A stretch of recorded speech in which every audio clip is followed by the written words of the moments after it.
In last week's episode, you saw that we finally left Colorado after being there for 5 months.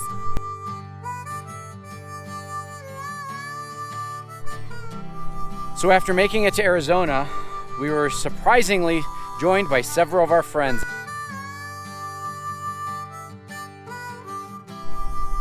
So we decided to head out on some trails right around our campsite. Lost with the wandering shores. And as you will see, it was a bit more challenging than I ever expected. In case I don't make it back and they find this phone. And then I had Michelle go get him. Whew, what a long drive day.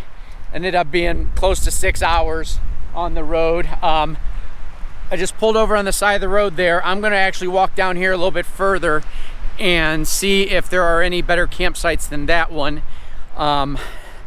These are designated campsites in the Sitgreaves National Forest.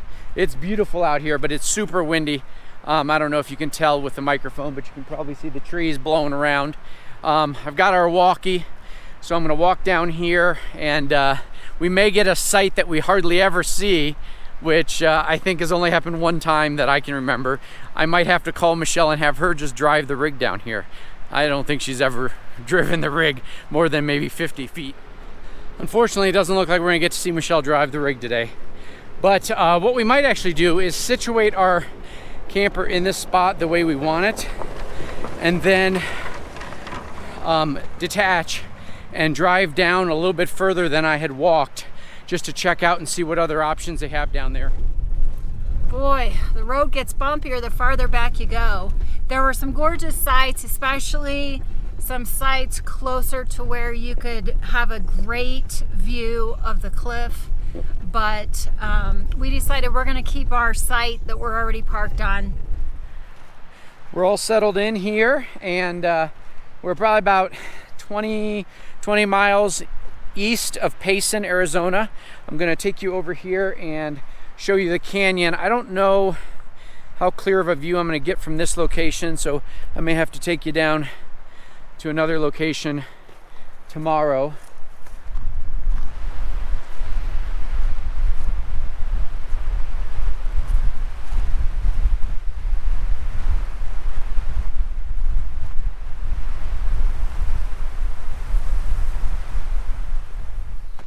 Happy Saturday to everyone.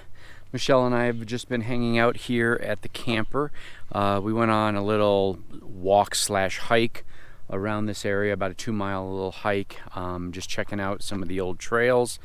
And we have, our friends are actually coming today. So Chris and Courtney from over at Minimalish had been up in St. George, Utah area for probably 2 weeks, I think. And we're initially planning to head over towards Valley of Fire State Park in Nevada, and looked at the weather forecast and it looked like it was blazing hot still. So I told them, hey, we got plenty of room out here.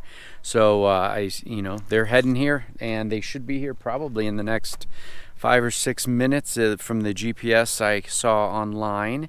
And so we're gonna have some people, our friends, taking that spot right there and hanging out with us for the next couple of weeks. Hi guys! Excuse me. Yes. I was wondering if you're having any Grey Poupon. No, but we got a good camping spot. All right. Pups. It's enough. Hi Courtney. Oh, I like your hair. Hi, thanks. Short. Yes. All right. Good morning, everyone. Welcome to Hiking with Kyle and Chris. Oh, and Michelle. Michelle's leading the pack. She knows where we're going. So, as you guys saw in our video, or probably the segment right, whoop, sorry, I'm tripping.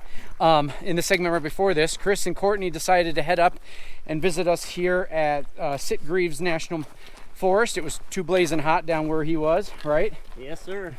And they had originally planned to go towards Overton, Nevada, and it was going to be in the 90s this week. So that's a no-go. We were done with that. Beautiful weather here. We are hiking the Woods Canyon Lake Loop, and it's literally like probably 5 minutes drive from our campsite. So we're pretty excited. It's 3.5 miles, and I don't know, did you look? I think like maybe 50 or 60 feet of elevation. It's pretty flat. relatively flat. So it's a good trail to get back into the flow and start hiking a little bit more. And I'm excited that Chris can join us today. You're going to be seeing him in some more future videos over the next couple weeks as well. Okay, this is not, I told you guys, we're back in Arizona, and guess what? Chris, tell him. Lost with the wandering shores. My first time. We've got the trail downloaded to my watch. Of course, here's the ultimate problem. We're heading back to where we're supposed to be, but look real quickly at who that means was in front. That was me. Yes. She is not a line leader. But I didn't have it on my watch either. But I did know. But that she was when he talking to the said- squirrels. Kyle said, we're supposed to go through there. I said, oh no. I said, there's a cut across right up there that Kyle didn't even see. Well, that's because I was busy chatting. Kyle was talking to you. That's right. Can you believe that? That's where we're going. All right, so we're turning around a little bit. We only got to backtrack like probably 100 feet, and then we're going to go across the wear dam. out the one-legged old guy. That's all that's Yeah. happening. And it's working. Good job. All right, folks, we're back on the trail. No thanks to leader Michelle. Hey, I'm always here if you need me. So as you can see, there's quite a bit of water sports out here. They've got a boat ramp. They've got a little general store. Parking is super limited. We took a tour around the parking lot. I don't know. 4 times. Four times. Just to get the lay of the land. Yes. Sure. And then in order to get us a parking spot, we had to drive over a curb to get to the spot that we're currently at. But they're doing some construction, which means they've reduced the parking even more here. But we got a spot. We're enjoying this hike, even if we're getting lost a little bit. Shout out to Broken Dreams Reborn and the Austin's Travel. You guys were the last ones that we had gotten lost with. I think it's whenever we hike with other YouTubers. That's what it is. Must be. It's not the shores. No. It's the other channels that are bringing us bad luck.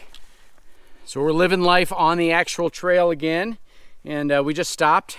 We're gonna take a little break, maybe have a couple of our snacks, and Chris is going to do some readjustment on his prosthetic. Yeah, so I'm a lower right leg amputee. Been that way since 77 when I was a tiny baby.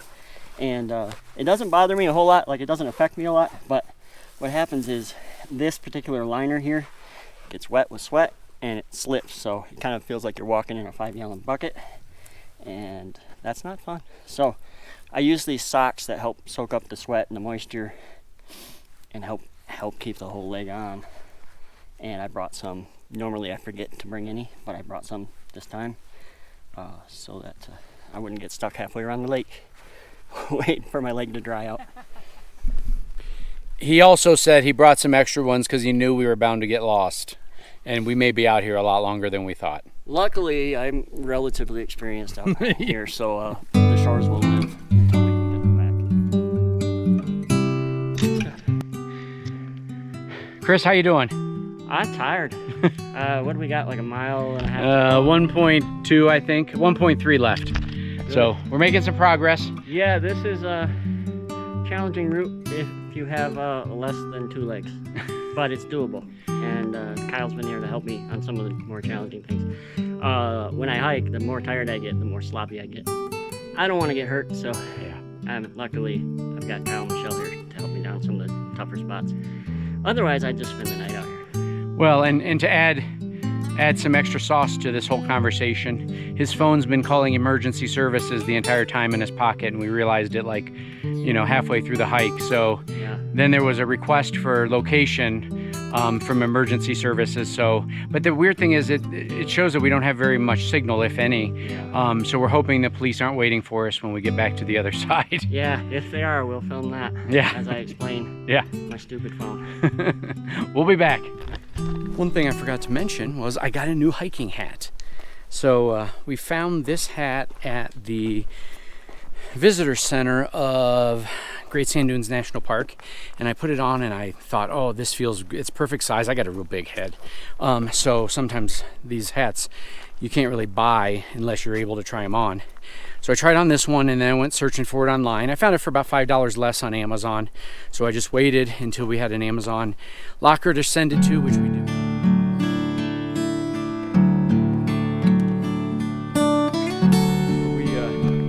We've made it back to part of the parking lot in the day use area. So this part of the trail is actually on pavement. I can explain these if you want. Sure.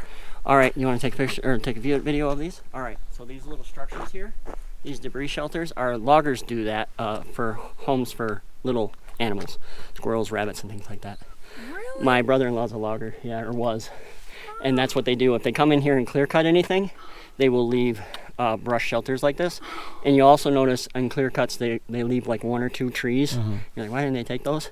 They take them as rest stops for birds. They leave them. They leave them rather. I love it. I thought it was just to help them decompose faster. Nope, it's for tinier animals, homes. And I thought they were coming in here to start a controlled burn. So I don't think so. clearly, Michelle and I have no idea. I could We be trust outdoorsman Chris to tell us what's going on. wrong. Leave a comment if Yeah. you know better than what I just said, because maybe I am wrong, but that's what I was told by a logger, my brother-in-law. So we'll see. So we're like 0.25 miles away from the parking lot, and We're trying to beat sundown.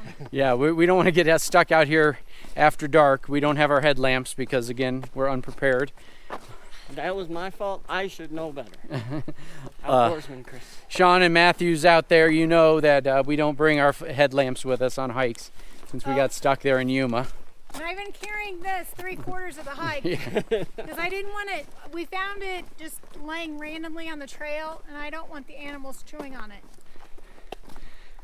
All 3 of us have backpacks, by the way. Yeah.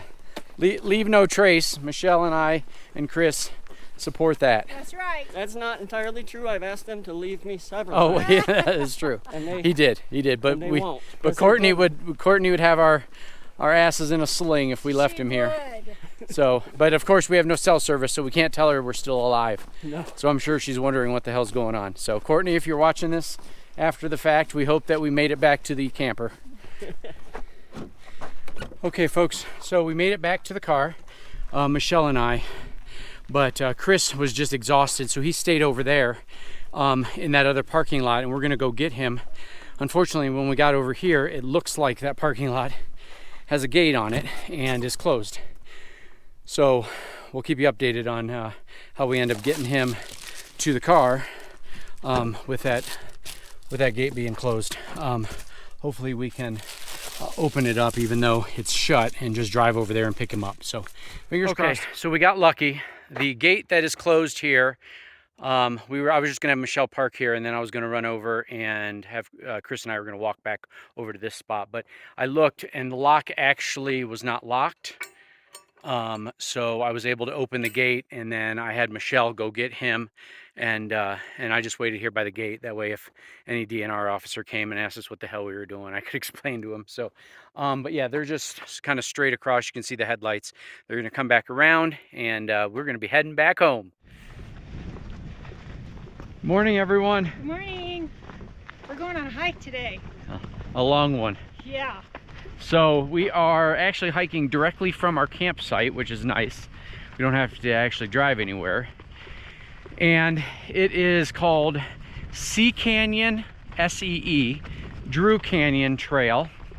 It's 11.4 miles. It probably will be closer to 12 because we got to walk a little bit till we actually get to the trail.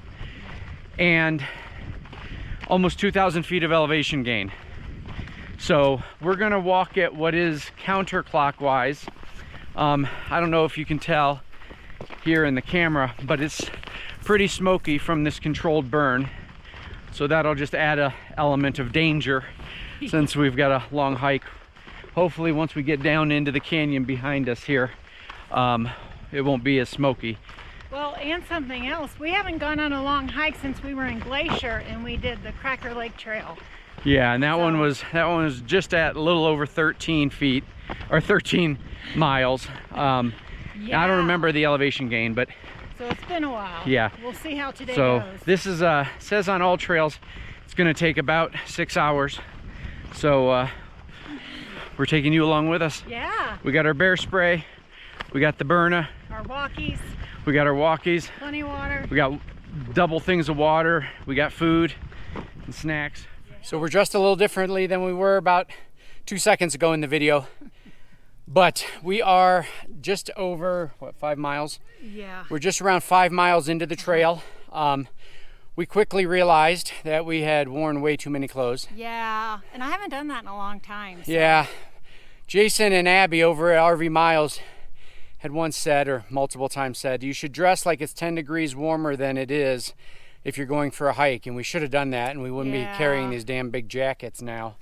Michelle's got hers, I got mine stuffed in my backpack, so I had to bring it a little closer. My arm's getting tired. Oh well. So we're about 5 miles in, so we got probably 7 more to go. We're just getting ready to go down C's Canyon, or C Canyon. I'll show you here. So we opted to go counterclockwise for the fact that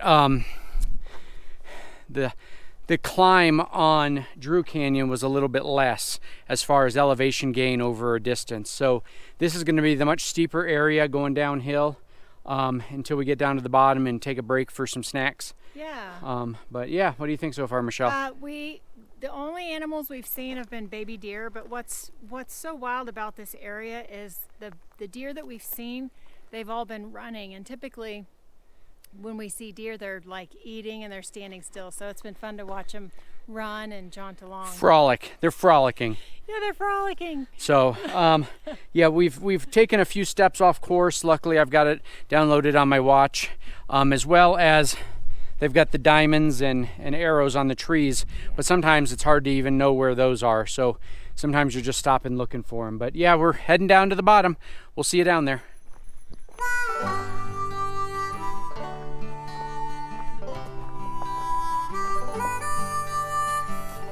Checking in at the 7.5 mile mark. Things are going okay. It is a steep downhill down C Canyon, to say the least.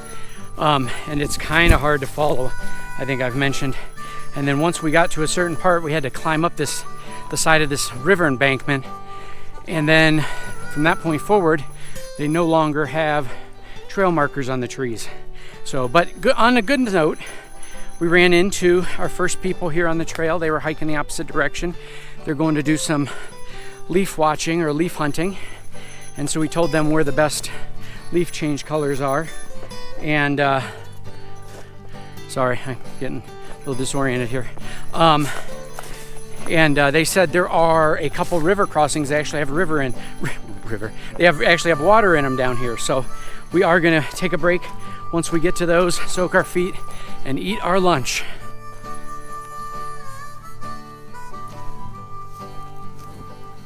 I think we found our spot for a break.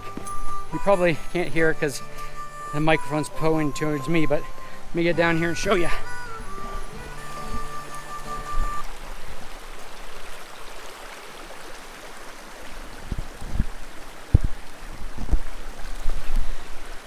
Perfect place for a break, lunch, and soak our feet. We'll be back. Okay, we had our break. Michelle, what did we have for snacks? We had pepperoni, we had string cheese. I brought some chicken chunks and a couple meatballs because I can eat those at room temperature. Kyle can't. What else? Oh, and we had hard-boiled eggs that Kyle made in our air fryer, and they were yummy. All right, we took about a 20-minute break, and we're getting ready to head across the creek and continue on the hike. And probably from this point forward, it's going to be mostly uphill. We'll keep you posted. Checking back in on my phone, guys. I put the GoPro away so that I had both hands. Wasn't sure how steep the elevation was going to be, but it's a climb. Michelle, what do you think? The last mile and a half from 10 miles to 11.5 miles has been hard. I'm losing steam. So we got about, I don't know. I thought we were going to hike like 12 miles, but clearly we're not even going to get up to the trailhead up at the campsite by 12. So it's probably going to be closer, somewhere 12.5, 13. We got about 600 feet of elevation to go. And we stopped. I forgot. I packed a Diet Mountain Dew. I forgot. I reminded him a little bit ago. Didn't we pack one? So we're just enjoying our Diet Mountain Dew to get my heart rate down low. So hashtag not sponsored, but we could be. Just checking in case I don't make it back and they find this phone. This is crazy. I don't know what the hell Michelle and I were thinking. We took the more gradual, only 1,700 foot climb for the end, but that beginning descent took the crap out of us. Kicked the crap out of us. Sorry, I'm delusional. I think I'm starting to get dehydrated. I've been drinking as much water as I can. I got a little bit left, but we're maybe a third of a mile away from the top, so I'm saving it till I get up there. But yeah, this is an insane trail. I can see why they rate it difficult. And for anybody out there, if I tell you I'm gonna go do something again like this, remind me of how this is feeling right now. Thanks. Finishing up my last will and testament. We're probably maybe 100 yards from getting back to the camping area. And then we got about a half-mile walk back to the RV. This is officially the hardest trail I've ever done. I knew it was gonna be long, but the elevation all at the end is a killer. I'm literally stopping every 50 to 100 feet to sit down. I'm absolutely exhausted, but I'm still here. When you last saw us, someone was giving their last will and testament when we finished our hike, and it wasn't me. But we survived. I've been trapped in the camper for 2 days now, sore, achy, dehydrated, but I survived. But I don't know that we'll be doing something like that anytime soon. So join us next week as we head out of here and head on to our next destination as we start to migrate down to the southwest of Arizona. Thanks, everyone. Thanks, guys.